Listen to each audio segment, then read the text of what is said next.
నమస్తే, నా పేరు అపర్ణ. మీరు చూస్తుంది V6 న్యూస్. వస్తుంది తీన్మార్ వార్తలు, వేస్తుంది హెడ్లైన్స్. కొత్తగా తెలంగాణ రాజకీయం, ప్రతిపక్షాలకు ఇస్తున్నారు సమయం.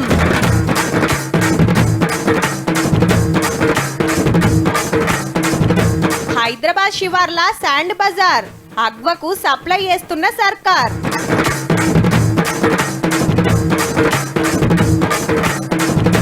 పోలీస్ స్టేషన్ నిండా బండ్లు, 6 నెలలకు అర్రాస్ పెడతాండ్లు.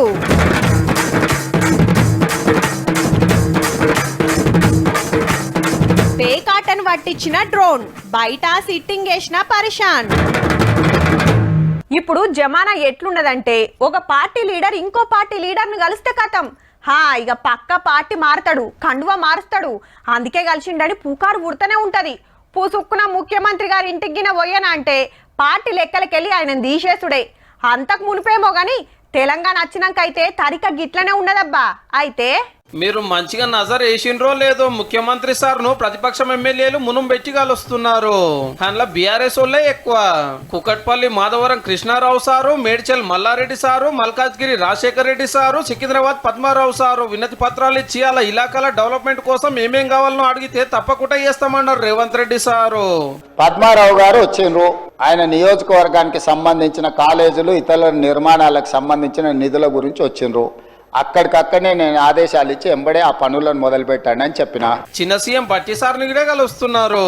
ఇక ఇటు చూడండి, బీజేపీ బీఆర్ఎస్ ఎమ్మెల్యేలంతా ప్రతి ఒక్క మంత్రి పక్క కూకొని అలా నియోజకవర్గంలో తిప్పలు చెప్పి ఏం పనులు కావాలనో, ఎంత పైకం అక్కరుందో చెప్పిండ్రు వివరంగా. మంత్రులంతా అసెంబ్లీకి వస్తారు కాబట్టి ఆఫీస్కి పోయి అడిగే తిప్పలు తప్పింది అన్నట్టు. అగో హరీష్ రావు సార్ అయితే మంత్రుల కాడికి పోయి బడ్జెట్ లెక్కలు కాక్ రిపోర్ట్ మీద ముచ్చట పెట్టిండు ముద్దుగా. మైక్ దొరికినప్పుడు చెప్పుడే ఇట్లా అడుగుడే, కానీ మున్పుకి ఇట్లా లేకుండా సీఎం సార్ ను ప్రతిపక్షం ఎమ్మెల్యే కలిసిందంటే పక్క పార్టీ మారటానికే. బంగారు తెలంగాణ అని, నియోజకవర్గం డెవలప్మెంట్ అని కండువాళ్ళకి అప్పుడు నడిచేది. ఏరే పార్టీలు ఉంటే ఏ కన్నా రాదన్నట్టే ఉండే జమానా. అసెంబ్లీలో ఇట్లా కలిసి మాట్లాడుకునే ఛాన్సే ఉండకపోవు. ఓ గల్ల ఇప్పుడు సభకు పెద్ద సార్ వస్తే గులాబీ పార్టీలకు ఇంత అల్క వచ్చి సర్కార్ వాళ్ళని కలుద్దురు. గజ్వేల్ శాసనసభలో వచ్చినా కూడా, ప్రతిపక్ష నాయకుడు వచ్చినా కూడా ఆ నియోజకవర్గానికి సంబంధించిన సమస్యలు కూడా పరిష్కరించాలంటూ. ఆయన కేంద్ర 4 లారీలు ఉన్నాయి, పైసలు. ఆడ నింపుడు, ఈడ కాల్ చేస్తాడు, మస్తు కమాయిస్తాడు. అరే అత్తగారు ఊర్లా 2 ఎకరాలు కొన్నాడట. ఇక ఇప్పుడు ఫ్లాట్ కొనేద్దామని చూస్తాడట తెలుసా అని లారీల ఓనర్ల గురించి చెప్తా అంటారు. దందాల మస్తు మిగులుతాడట. మళ్ళా కస్టమర్లను ఉత్తగానే బోర్లేస్తాడు. కాంటకాడికి పోగానే సెట్టింగ్ చేస్తారట. ఆళ్లకు ఇళ్లకు ఇసురా ఉంటదట. మళ్ళా గా ముచ్చట తెలవక మనం లోడు తెచ్చుకుంటే మాల్ తక్కువ, పైకం ఎక్కువ పడుతుంది. ఇక గా తిప్పలు తప్పినట్టే తీయుర్రి. సిటీ శివర్ల శాండ్ బజార్ లో వచ్చినాయుల్లో అంటే ఉష్కే డిపో పెట్టింది ఎవలో కాదు, సర్కారే. అబ్దుల్లాపూర్ మెంట్, వట్టి నాగులపల్లి, బౌరంపేటల ఇక అగ్వకే దొరుకుతాంది. దొడ్డుష్కే టన్నుకు 1600 అంటే సన్నది 1800. కాళేశ్వరం, భూపాలపల్లి, ఏటూరు నాగరంకెళ్లి లారీలల్ల తెచ్చి ఈడ కుప్పలు పోస్తారు. ఆన్లైన్ లో బుకింగ్ చేసుకున్నోళ్లకు సప్లై చేస్తారన్నట్టు. నడిమిట్ల బ్రోకర్ గాళ్ళు ఉండరు, కాంటాల మోసం ఉండదు. పబ్లిక్ కు తక్కువ రేట్ కు వస్తది. సర్కార్ కు ఏడాదికి 1000-1200 కోట్ల ఆందాన్ వస్తది. హైదరాబాద్ లోనే కాదు, జిల్లాలలో కూడా శురువైంది ఆల్రెడీ. ఇది నిజామాబాద్ జిల్లాల పెద్దవాగు. సర్కార్ బంగ్లాలకి 660 రూపాయలు, ఇండ్లకైతే 930 రూపాయల డీడీ తీయాలి. అది పట్టుకొచ్చి ఈడ ఆఫీసర్లకు ఇచ్చి వివరాలు నింపితే ఎంక్వైరీ చేస్తారు మొదలు. వాళ్ళు ఇచ్చిన అప్లికేషన్ రెటిఫై చేసుకొని మా కన్సల్ట్ పంచాయత్ సెక్రటరీతో మాట్లాడి కరెక్ట్ అయిన వాస్తవంగా ఉన్నా లేదని తెలుసుకున్నాక మా రెవెన్యూ తరఫున మా గిరిదారు కూడా వెరిఫై చేసి కరెక్ట్ వాస్తవంగా ఇల్లు కడుతున్నారని తెలిసిన తర్వాతనే ఆయన వాళ్ళకు మేము ఇసుక సప్లై చేస్తున్నాం. అంతా ఓకే అనుకుంటే ట్రాక్టర్లతోని సప్లై చేస్తారు. పక్కా రషీద్ ఉంటది, అంతా పద్ధతి మీదకెళ్ళి నడుస్తది. అట్లనే ఊరోళ్ళకింత పనిగిన దొరకబట్టే. గత ప్రభుత్వంలో 6000 నుంచి 6500 ట్రాక్టర్ ఇసుక ధర ఉంటే ఇప్పుడు 3000 నుంచి 3300కే విత్ లీగల్ టైప్ లో, ఇల్లీగల్ గా కాకుండా ఇసుకకు మాఫియా ద్వారా ఒక్కొక్క టీఆర్ఎస్ నాయకులు కోట్ల రూపాయలు దోచుకున్న సందర్భాలు ఉన్నాయి. ఇచ్చిన ఇంద్రా మిల్లు కూడా స్టార్ట్ చేయడం జరిగింది. వాటికి కూడా ఉచితంగా ఇసుక సరఫరా చేస్తున్నారు. ఉష్కే తక్కువలు వస్తుందని పాతిండ్లు గూలగొట్టి కొత్తవి కడుతుండ్రంటే చూడుండ్రిగా ఎంత ఫాయిదా అవుతుందో. ఒక ఇల్లుకు 2,00,000 ఆడిది ₹1,00,000 అయిపోతుంది. చెప్పున తెలంగాణ అంతటా ఇట్లనే శాండ్ బజార్లు పెట్టి సప్లై చేస్తారట సర్కారోళ్ళే. కానీ ఏండ్ల కమాన ముష్కే పేరు మీద కోట్ల రూపాయలు కుమ్మినోళ్ళు ఎంత ఏడుస్తున్నారో పో.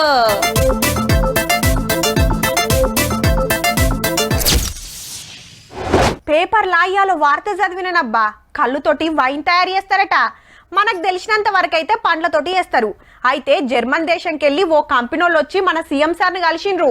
ఈడ మీరు సౌలతి చేస్తే గా కంపెనీ పెడతామని. మనోళ్ళగినా సరే అన్నారట. ఈత కళ్ళు తాటి కళ్ళు రెండిటితోటి వైన్ తయారైతుందటుల్లా. ఇక దించిందంతా అటే పోతే ఇక కళ్ళు తాగేటోళ్ళ పరిస్థితి ఏందో. దానికి ఇంకా టైం ఉంది, కానీ ఇప్పుడైతే గీ వార్త చూడుర్రుల్లా.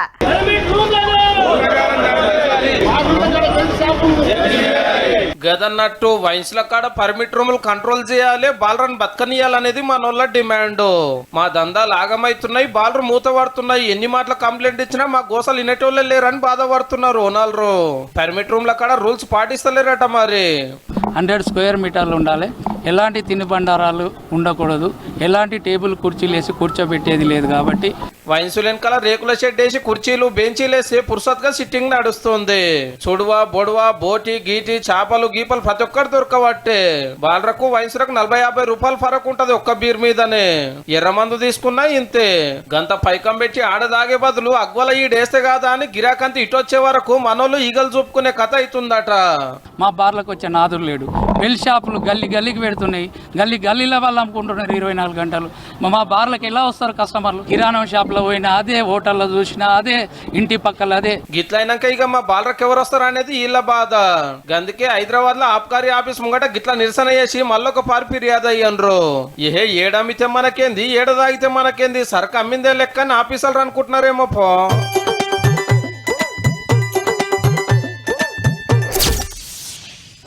అరే నీ బండిరా జప్పునే వస్తగాని అని దోస్తుగాడు అడిగిండనుకో, అబ్బా అందులో పెట్రోల్ లేదురా అని ఒకలు, అయ్యో నేను బయటికి పోయేది ఉందిరా అని ఒకలు వంకలు చెప్తారు. గట్లనే ఇచ్చిండ్రనుకో మళ్ళా బండి వచ్చేదానిక పానమంతా ఒకటే మెరమెరా. చక్కగా వస్తాడా ఆయనతేమన్నా అవుతుందా అని. సరేరా తీసుకోవోగాని ట్యాంక్ ఫుల్ కొట్టి జర పైలంగా పోయిరా అని చెప్పేటోళ్ళు కొందరు. గింత పైలంగా జాగ్రత్తగా చూసుకునేటోళ్ళు బండ్లను గట్లెట్లు ఇచ్చి పెడతారో. పోలీస్ స్టేషన్ లో పార్కింగ్ స్టేషన్ లో సంజాయితలేవు పో. హౌ మరి సిటీలా ఏ స్టేషన్ ముంగట చూడు శీతం బండ్లు అన్ని సీజ్ చేసి గుంజుకొచ్చినాయి. డ్రంక్ అండ్ డ్రైవ్ లో దొరికినోళ్ళు కొందరు ఆడనే ఇడిచిపెట్టి పోతుర్రట. 30-40 చలాన్లు పడితే 1000 రూపాయలు దండగా కట్టుడు కంటే ఆ పైకం తోటి కొత్త బండి కొనొచ్చని ఇంకా కొందరు. కాగితాలు లేని బండ్లు పోలీసులు పట్టుకునిరా అంటే తుక్కు కింద జోకిచ్చేదానిక ఎవ్వలొస్తలేరు. ఇన్నేమో తొవ్వల పక్కకు రోజుల కమ్మానం ఉంటే లేపుకొచ్చి స్టేషన్ లో స్టాండ్ వేస్తుర్రు. ఓ 6 నెలల దాకా చూస్తారు. కన్సర్న్ పోలీస్ స్టేషన్కి వెళ్ళి వాళ్ళ ఆధార్ కార్డు వాళ్ళ డాక్యుమెంట్స్ అన్ని అక్కడ సబ్మిట్ చేస్తే వాళ్ళకు జాగ్రత్తగా అప్పగించడం జరుగుతుంది. టైం దాటిన రాకుంటే బాజప్తా అర్రాసు పెట్టుడే. కొన్నోళ్ళు కొంట పోయి మిషన్ లేసి పరం చేస్తారు. ఎక్కువ మట్టుకు బైకులు మోపైతే అటెన్క ఆటోలు కార్లు. ఎందుకో ఏమో మరి చాలా మంది వస్తనే లేరు. ఇగేముంది సక్కదనాల బండ్లు ఎండలకెండి ఆనలకు నాని శిలుం బట్టి ఖరాబ్ అవుతున్నాయి. గట్లనే కొత్త బండ్లుంటే టైర్లు అక్కెరొచ్చే పార్టీలు గిన మాయమైతున్నాయటుల్లో. గట్లనే మీ బండి గిన పోతే ఎందుకైనా మంచిది చూసుకోండి ఈడగినుందేమో. మీ వెహికల్ ఏదైనా పోయింది అని మీకు అనుమానం వస్తే కన్సర్న్ పోలీస్ స్టేషన్ పోతే వాళ్ళ దగ్గర లిస్ట్ ఉంటుంది, ఆన్లైన్లో కూడా దొరుకుతుంది మీకు. కానీ గిన్నిగనం ఈడనే ఉంటున్నాయంటే తీసుకుపోతానికి ఓనర్లే ఎందుకు వస్తలేరో. ఏగా డొక్కు బండి పోతామాయే పైసా కట్టకుండా ఈఎంఐలా కొత్తదొస్తుందని ఆలోచన చేస్తుండ్రో ఏమో పో.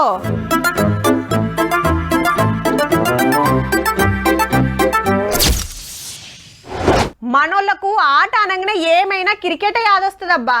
ఇక ఇప్పుడు ఐపీఎల్ నడుస్తుంది కదా, పొద్దుముక్తే చాలు ఏ ఇంట్లో తొంగి చూసినా టీవీలో గదే ఆట. వాళ్ళు గెలుస్తారు వీళ్ళు గెలుస్తారు, ఆయన అన్ని కొడతాడు ఈయన ఇందరిని అవుట్ చేస్తాడని మనోళ్ళే తోపు ఆటగాళ్ళ లెక్క చెప్తారులా. అది చాలదన్నట్టు ఫేస్బుక్లో రాసుడే వాట్సాప్లో రాసుడే. దేశంలో బొచ్చడి ఆటలున్నాయి, అన్నిటిని ఎంకరేజ్ చేయాలి కదా. గిది గసంటి కార్యమే మళ్ళా.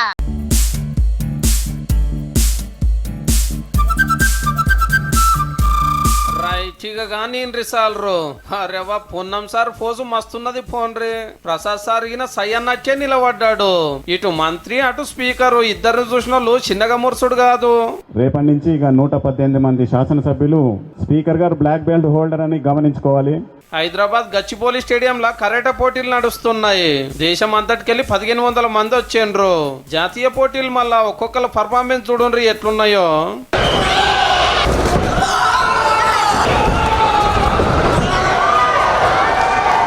ఇంత మంచిగా అవుతున్నాయి కాబట్టి ఇలా స్పీకర్ ప్రసాద్ సారు, మంత్రి ప్రభాకర్ సారు, పిసిసి అధ్యక్షుడు మహేష్ సారు వచ్చిండ్రు ఎంకరేజ్ చేస్తానికి. ఉత్తగా మాట్లాడిపోతే ఎట్లా నీ కరాటా డ్రెస్ దొడిగి బ్లాక్ బెల్ట్ చుట్టుకొని ఇట్లా పోజులు ఇచ్చి అందరినీ ఖుషి చేసిరు అన్నట్టు. హైదరాబాద్ ను ఆటలకు అడ్డా చేస్తాము, బడ్జెట్ కూడా మంచిగానే ఇచ్చినాము అనుకొచ్చిండ్రు. గా ఆంధ్రాలో పెట్టినట్టు తెలంగాణలో కూడా పోటీలు నాటకాలు పెట్టిండ్రు సాలరు. మన ఎమ్మెల్యేల పర్ఫార్మెన్స్ కూడా చూసినట్టు ఉంటది.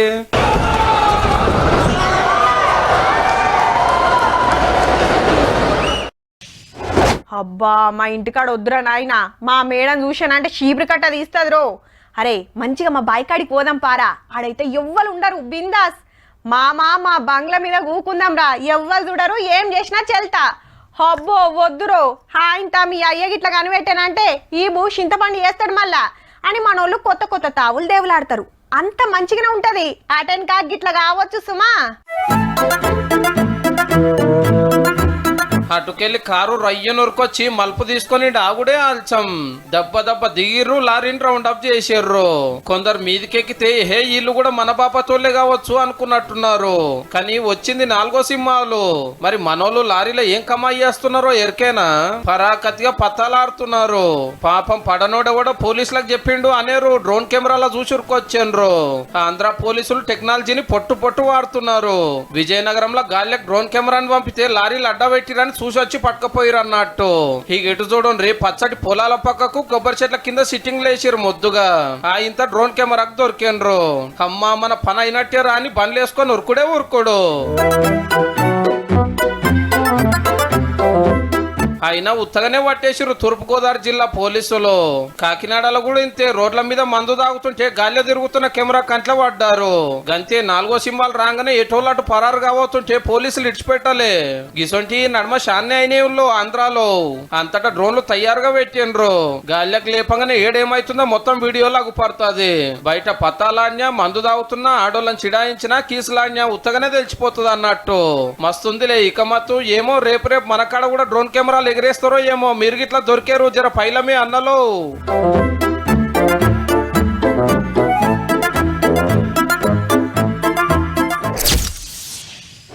నీ పోరన్ ముక్కుల తొక్కు బిందె నీళ్లు గట్లవార వచ్చి పాడైతువేమ్రా. సుక్క బంగారం అయితే నువ్వేంద్ర నాయన తానం కోసం డ్రమ్మె నీళ్లు పోసుకున్నావు. అయ్యో ఏమనుకోకండి, నీళ్లు లేక బట్టలు విండలే, ఇలా మాషనంగా వేసుకోండి. నేనేం చేయాలి మరి? గిట్లా నీళ్ళ గోసలుండే కాలంలా గాడ చూడు రీ ఏం నడుస్తుందో. వరంగల్లో లీకేజీల వరద వారుతున్నది అనుకో రాదుండ్రి. రోడ్డు పక్కకే చిమ్ముడు జిమ్ముతున్నా వచ్చి ఆపేటోళ్ళు లేరు. పోతోళ్ళు పోతనే ఉన్నారు, వచ్చేటోళ్ళు వస్తూనే ఉన్నారు. ఈడ కూడా పైపులకెళ్ళి మస్తు ప్రెషర్ వస్తుంది. అరే భూమిలోకెళ్ళి ఊట వస్తున్నది అనుకునే రాయింత లోపల పైపు ఉంది. ఇక ఏమున్నది, 2 రోజుల కోపారు నల్ల నీళ్ళు ఇడిచిపెడితే సగం మట్టి పాలు సగం ఇండ్లకు. ఓ దిక్కు ఎండాకాలం పబ్లిక్ అంతా దూపా అంటుంటే వరంగల్ ఆఫీసర్లేమో గిట్లా వరద వారిస్తున్నారు రోడ్ల మీద. కార్పొరేటర్ చెప్తే కార్పొరేటర్ నలాలు వదులుతానంగా అంటారు. నల్లా ఈడ ఎత్తుంటే ఆడ పంపు ఉంటుంది, అడిపోతే ఆడ లీకేజీలు ఉన్నాయి, 7 లీకేజీలు ఉన్నాయి. ఆ లీకేజీల వల్ల ప్రాబ్లం. ఎవరని మందలించినా నీళ్లు జాలతలేవు అనుడే. గిట్లయినాక ఇంకేడికెళ్ళి జాలతాయి. మోరీలు కూడా అంతే, మోరీ పక్కనే నల్ల నీళ్ళ పైప్ పెట్టిరు. ప్యూరిఫైర్ వాటర్ దగ్గర చూడండి, ప్రతి ఒక్క క్యూ కట్టి తీసుకుంటారు ఇవి తాగలేక. అవునుగా, గలీజ్ నీళ్లు వారే మోరీల పక్కకే నల్ల నీళ్లు. ఇక ఏం తాగబుద్ధి అవుతుంది? సప్పుడు కాకుండా క్యాన్లు పట్టుకపోయి వాటర్ ఫిల్టర్ కాడ తెచ్చుకుంటున్నారట. పైసలు పోయినా మంచిదేనానే. అలా ఏదైనా చనిపోయినా కూడా అది చనిపోయింది కదా, మరి పిల్లలు తాగుతారు, తీసి క్లీన్ చేద్దామని కూడా లేదు, స్మెల్ కూడా బాగా వస్తుంది. మేము తాగుడు కూడా బంద్ చేసినాం వాటర్, అసలు అవి నల్ల నీళ్ళు తాగుతలేము. కానీ పైపులు లీక్ అయి గింతగానం నీళ్లు పోతుంటే ఏ ఆఫీసర్ కు ఏ లీడర్ కు అగుపడకుండా వచ్చునా? లేకుంటే ఇప్పుడంతలో ఓట్లు లేవు కదా అని లాపర్వా చేస్తున్నారా? ఆ వరంగల్ వాటర్ ప్లాంట్ పెట్టుకున్నది నయమున్నది. పోన్రే పైసలు. చూసిండ్రు కదా, ఇక ఇవుల్లా ఇయాల్టి తీన్మార్ ముచ్చట్లు ఉంటామల్లా. నమస్తే.